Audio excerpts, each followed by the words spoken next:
اے ایمان والو، صبر اور نماز کے ذریعے مدد مانگو، بے شک اللہ صبر کرنے والوں کے ساتھ ہے۔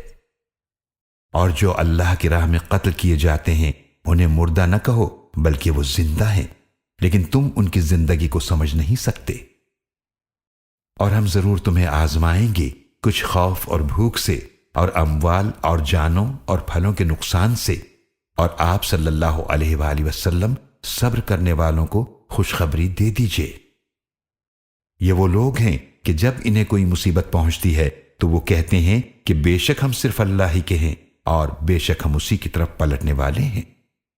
یہ وہ لوگ ہیں جن پر ان کے رب کی طرف سے عنایات ہیں اور رحمت ہے، اور یہی لوگ ہدایت یافتہ ہیں۔ بے شک صفا اور مروہ پہاڑ اللہ کی نشانیوں میں سے ہیں، تو جو اس گھر کعبہ کا حج کرے یا عمرہ کرے تو اس پر کچھ حرج نہیں کہ وہ ان دونوں پہاڑوں کے درمیان چکر لگائے، اور جو کوئی خوشی سے نیکی کرے تو اللہ بڑا قدردان اور خوب جاننے والا ہے۔ بے شک جو لوگ اس حق کو چھپاتے ہیں جو ہم نے واضح نشانیوں اور ہدایت میں سے نازل فرمایا ہے، اس کے بعد کہ ہم نے اسے لوگوں کے لیے کتاب میں واضح کر دیا ہے، یہ وہ لوگ ہیں کہ جن پر اللہ لعنت کرتا ہے اور ان پر دیگر لعنت کرنے والے لعنت کرتے ہیں، سوائے ان لوگوں کے جو توبہ کر لیں اور اپنی اصلاح کر لیں اور جو وہ حق چھپاتے تھے بیان کریں، تو میں ایسے لوگوں کی توبہ قبول کرتا ہوں، اور میں بہت توبہ قبول کرنے والا، نہایت رحم کرنے والا ہوں۔ بے شک جن لوگوں نے کفر کیا اور اس حال پر مرے کہ وہ کافر تھے، یہ وہ لوگ ہیں جن پر اللہ کی لعنت ہے، اور فرشتوں کی اور سب لوگوں کی۔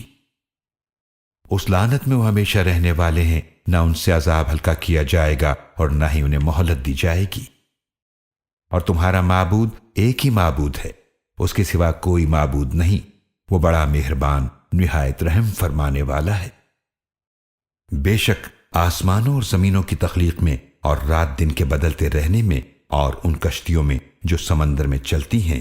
وہ چیزیں اٹھائے جو لوگوں کو نفع پہنچاتی ہیں، اور جو اللہ نے آسمان سے پانی نازل فرمایا، پھر اس سے زمین کو اس کے مردہ ہو جانے کے بعد زندہ فرمایا، اور اس میں ہر قسم کے جاندار پھیلا دیے، اور ہواؤں کے بدلتے رہنے میں اور ان بادلوں میں جو آسمان اور زمین کے درمیان حکم الہی کے پابند ہیں، یقیناً ان سب میں نشانیاں ہیں ان لوگوں کے لیے جو عقل سے کام لیتے ہیں۔ اور لوگوں میں سے کچھ ایسے بھی ہیں جو اوروں کو اللہ کا مد مقابل بناتے ہیں، ان سے ایسی محبت کرتے ہیں جیسے اللہ کی محبت ہونی چاہیے، اور جو ایمان لائے ہیں وہ سب سے زیادہ اللہ سے محبت کرتے ہیں، اور کاش وہ لوگ جنہوں نے ظلم کیا ہے ابھی سمجھ لیں، وہ تب جانیں گے جب وہ آنکھوں سے عذاب دیکھیں گے۔ بے شک قوت ساری اللہ ہی کے لیے ہے، اور اللہ سخت عذاب دینے والا ہے۔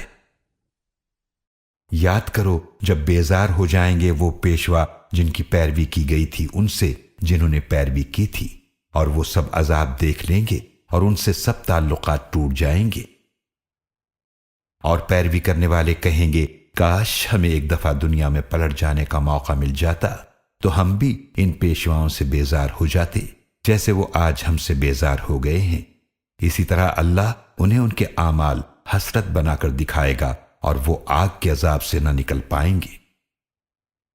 اے لوگو، ان چیزوں میں سے کھاؤ جو زمین میں حلال اور پاکیزہ ہیں، اور شیطان کے نقش قدم کی پیروی نہ کرو، بے شک وہ تمہارا کھلا دشمن ہے۔ بے شک وہ تو تمہیں صرف برائی اور بے حیائی ہی کا حکم دیتا ہے، اور یہ کہ تم اللہ کی طرف ایسی باتیں منسوب کرو جو تم نہیں جانتے۔ اور جب ان سے کہا جاتا ہے کہ اس کی پیروی کرو جو اللہ نے نازل فرمایا ہے، تو کہتے ہیں نہیں، بلکہ ہم تو اس کی پیروی کریں گے جس پر ہم نے اپنے باپ دادا کو پایا، اگرچہ ان کے باپ دادا دین کی کچھ نہ سمجھ رکھتے ہوں اور نہ ہدایت یافتہ ہوں۔ اور جنہوں نے کفر کیا ان کی مثال اس کی سی ہے جو پکارے ایسے کو جو بلانے والے کی چیخو پکار کے سوا کچھ نہ سنے، وہ بہرے، گونگے، اندھے ہیں، لہذا وہ کچھ نہیں سمجھتے۔ اے ایمان والو، ان پاکیزہ چیزوں میں سے کھاؤ جو ہم نے تمہیں عطا کی ہیں، اور اللہ کا شکر ادا کرو اگر تم صرف اسی کی عبادت کرتے ہو۔ بے شک اس نے تم پر حرام کیا ہے مردار اور خون اور خنزیر کا گوشت، اور جس پر ذبح کے وقت اللہ کے سوا کسی اور کا نام پکارا جائے، لہذا جو بھوک سے مجبور ہو جائے لیکن نہ سرکش ہو اور نہ حد سے بڑھنے والا ہو، اس پر بقدر ضرورت کھا لینے میں کوئی گناہ نہیں، بے شک اللہ بڑا ہی بخشنے والا نہایت رحم فرمانے والا ہے۔ بے شک جو لوگ چھپاتے ہیں اس کتاب کی آیتوں کو جو اللہ نے نازل فرمائی ہے اور اس حق کے چھپانے پر تھوڑا سا معاوضہ لیتے ہیں، وہ اپنے پیٹوں میں آگ ہی بھرتے ہیں، اور اللہ ان سے قیامت کے دن بات تک نہ کرے گا اور نہ ہی ان کے گناہ معاف کر کے انہیں پاک کرے گا، اور ان کے لیے دردناک عذاب ہے۔ یہ وہ لوگ ہیں جنہوں نے ہدایت کے بدلے میں گمراہی خرید لی اور بخشش کے بدلے میں عذاب، تو تعجب ہے کہ وہ کس قدر آگ کے عذاب پر صبر کرنے والے ہیں۔ یہ سزا اس لیے ہے کہ اللہ نے حق کے ساتھ کتاب نازل فرمائی ہے، اور بے شک وہ لوگ جو ایسی کتاب میں اختلاف کرتے ہیں وہ یقیناً ضد بازی میں بہت دور نکل گئے ہیں۔ نیکی بس یہی نہیں کہ تم نماز میں اپنے چہرے پھیر لو مشرق اور مغرب کی طرف، بلکہ نیکی تو اس کی ہے جو ایمان لایا اللہ اور آخرت کے دن پر اور فرشتوں اور کتابوں اور نبیوں پر، اور اس نے مال دیا اس اللہ کی محبت میں قرابت داروں اور یتیموں اور محتاجوں کو اور مسافروں اور مانگنے والوں اور غلاموں کی گردنوں کو چھڑانے میں، اور نماز قائم کرے اور زکوٰۃ ادا کرے، اور وہ اپنے عہد کو پورا کرنے والے ہیں جب بھی عہد کریں، اور صبر کرنے والے ہیں تنگ دستی اور تکالیف میں اور جنگ کے وقت۔ یہی سچے لوگ ہیں اور یہی پرہیزگار ہیں۔ اے ایمان والو، تم پر مقتولوں کا قصاص لینا فرض کیا گیا ہے، آزاد آزاد کے بدلے، اور غلام غلام کے بدلے، اور عورت عورت کے بدلے، البتہ جس کسی کو اس کے بھائی مقتول کے وارث کی طرف سے کچھ معافی دے دی جائے تو معروف طریقے کے مطابق خون بہا کا مطالبہ کیا جائے، اور قاتل خوش اسلوبی سے اس خون بہا کو ادا کرے۔ تمہارے رب کی طرف سے یہ ایک رعایت اور رحمت ہے، تو جس کسی نے اس کے بعد بھی زیادتی کی تو اس کے لیے دردناک عذاب ہے۔ اور اے عقل مندو، تمہارے لیے قصاص میں زندگی ہے تاکہ تم خونریزی سے بچ سکو۔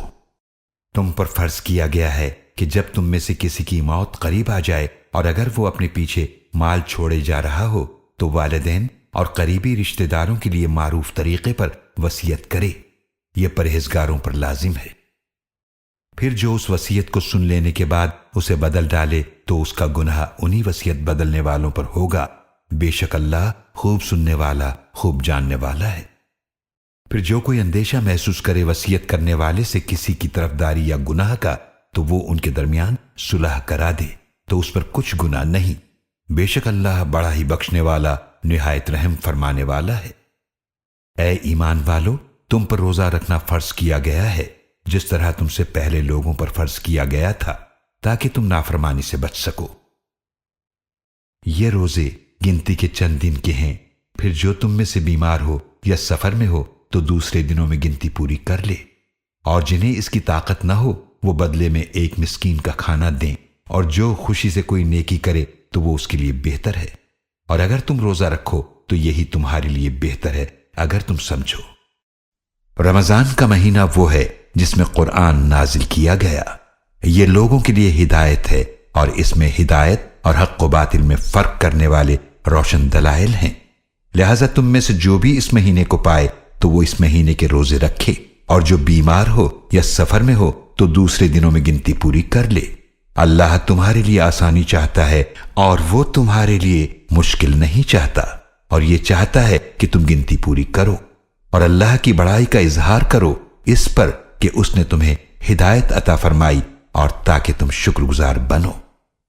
اور اے نبی صلی اللہ علیہ وآلہ وسلم، جب میرے بندے آپ سے میرے بارے میں پوچھیں تو آپ صلی اللہ علیہ وآلہ وسلم فرما دیں، بے شک میں ان کے قریب ہوں، میں ہر دعا کرنے والی کی دعا قبول کرتا ہوں۔ جب بھی وہ مجھ سے دعا کرے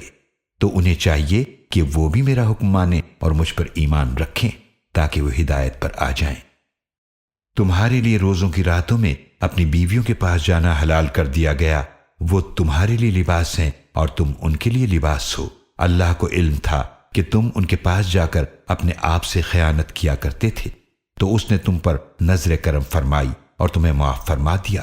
تو اب تم ان سے صحبت اختیار کرو اور تلاش کرو جو اللہ نے تمہارے لیے نصیب میں لکھ دیا ہے، اور کھاؤ اور پیو یہاں تک کہ تمہارے لیے نمایاں ہو جائے صبح کی سفید دھاری رات کی سیاہ دھاری سے فجر کے وقت، پھر رات تک روزہ پورا کرو اور بیویوں سے صحبت اختیار نہ کرو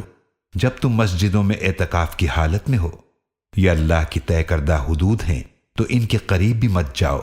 اسی طرح اللہ اپنی آیات لوگوں کے لیے کھول کھول کر بیان فرماتا ہے تاکہ وہ پرہیزگار بنے۔ اور آپس میں ایک دوسرے کا مال ناجائز طریقے سے نہ کھاؤ، اور نہ ہی اس مال کو بطور رشوت حکام تک پہنچاؤ کہ تم جانتے بوجھتے لوگوں کے مال کا کچھ حصہ گناہ کے ساتھ کھاؤ۔ اے نبی صلی اللہ علیہ وآلہ وسلم، وہ آپ سے نئے چاندوں کے گھٹنے اور بڑھنے کے بارے میں سوال کرتے ہیں۔ آپ صلی اللہ علیہ وآلہ وسلم فرما دیجئے کہ یہ لوگوں کے معاملات اور حج کے اوقات کے تعین کا ذریعہ ہے، اور یہ نیکی نہیں ہے کہ تم گھروں میں ان کے پچھواڑے سے داخل ہو، بلکہ نیکی تو اس کی ہے جس نے پرہیزگاری اختیار کی۔ اور گھروں میں ان کے دروازوں سے آیا کرو، اور اللہ کی نافرمانی سے ڈرو تاکہ تم فلاح پا سکو۔ اور اللہ کی راہ میں ان سے لڑو جو تم سے لڑتے ہیں، اور زیادتی نہ کرنا، بے شک اللہ زیادتی کرنے والوں کو پسند نہیں کرتا۔ اور ان کافروں کو قتل کرو جہاں کہیں بھی تم انہیں پاؤ، اور انہیں وہاں سے نکالو جہاں سے انہوں نے تمہیں نکالا ہے۔ اور فتنہ انگیزی تو قتل سے بھی زیادہ سخت برائی ہے۔ اور مسجد حرام کے قریب ان سے نہ لڑو یہاں تک کہ وہ خود تم سے وہاں لڑیں، پھر اگر وہ تم سے وہاں بھی لڑیں تو تم بھی انہیں قتل کرو، اور کافروں کی یہی سزا ہے۔ پس اگر وہ باز آ جائیں تو بے شک اللہ بڑا ہی بخشنے والا، نہایت رحم فرمانے والا ہے۔ اور ان سے لڑتے رہو یہاں تک کہ فتنہ باقی نہ رہے اور دین صرف اللہ ہی کا ہو جائے۔ پھر اگر وہ باز آ جائیں تو ظالموں کے سوا کسی پر کوئی سختی روا نہیں۔ حرمت والے مہینے کا بدلہ حرمت والا مہینہ ہی ہے، اور تمام حرمتوں کا بھی بدلہ ہے۔ پھر جو تم پر زیادتی کرے تو تم بھی اس سے اسی طرح سے بدلہ لو جیسا کہ اس نے تم پر زیادتی کی ہے۔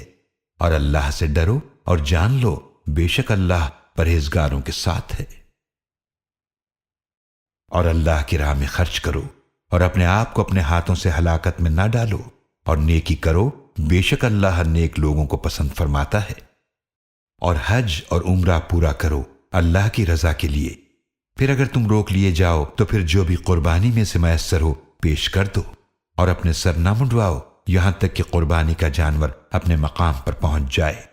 پھر اگر تم میں سے کوئی بیمار ہو یا اسے سر میں کچھ تکلیف ہو اور وہ سر منڈوا لے تو پھر اس کا فدیہ ہوگا روزے رکھنا یا صدقہ دینا یا پھر قربانی کرنا۔ پھر جب تم امن میں ہو تو جو عمرے کو حج کے ساتھ ملانے کا فائدہ اٹھانا چاہے تو جو قربانی اسے میسر ہو پیش کرے۔